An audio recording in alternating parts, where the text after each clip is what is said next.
নবী হওয়ার আগে বিশ্বনবীর ইবাদত ছিল চিন্তা কিয়ামুল লাইল করা ইবাদত, কিন্তু বিশ্বনবীর সাহাবী যিনি ইসলাম আমাদের চেয়ে ঢের বেশি বুঝেছেন, তিনি বলেন আল্লাহর এই সৃষ্টি শৈলী, এই সৃষ্টি নৈপুণ্য নিয়ে 1 ঘন্টা চিন্তা করা, ক্রিটিক্যাল থিঙ্কিং করা সারা রাত নফল তাহাজ্জুদের চেয়েও সেরা। কোরআনের 190 নম্বর আয়াতে আল্লাহ তাআলা বলেছেন, যারা আকাশ বাতাস পৃথিবীর সৃষ্টি নিয়ে চিন্তা করে এবং সর্ব অবস্থায় আল্লাহ তাআলার জিকির করে, ওয়াতাফাক্কারুনা ফি খালকিস সামাওয়াতি ওয়াল আরদ, এবং তারা তাফাক্কুর করে, ক্রিটিক্যাল থিঙ্কিং করে, এবং তারা বলে মা খালাকতা হাযা বাতিলা, হে আল্লাহ তুমি অনর্থক কিছু সৃষ্টি করো নাই।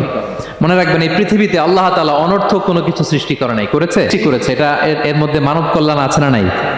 আল্লাহ তাআলা আমাদের জন্য কল্যাণ রেখেছেন। এবং এই আয়াত যখন নাজিল হল, বিষ্ণু ঈসা ইসলাম বললেন ওয়াইলুন লিমান কারাআহা ওয়া লাম ইয়াতাফাক্কার ফিহা, ধ্বংস তাদের জন্য যারা এই আয়াত তেলাওয়াত করে কিন্তু এই আয়াত নিয়ে চিন্তা করে না, গবেষণা করে না। এবং কোরআনের বিভিন্ন আয়াতে আল্লাহ তাআলা বিষ্ণুনবীকে বলেছেন, নবী হে, আপনি আপনার উম্মতদেরকে নবীদের ঘটনা শোনান।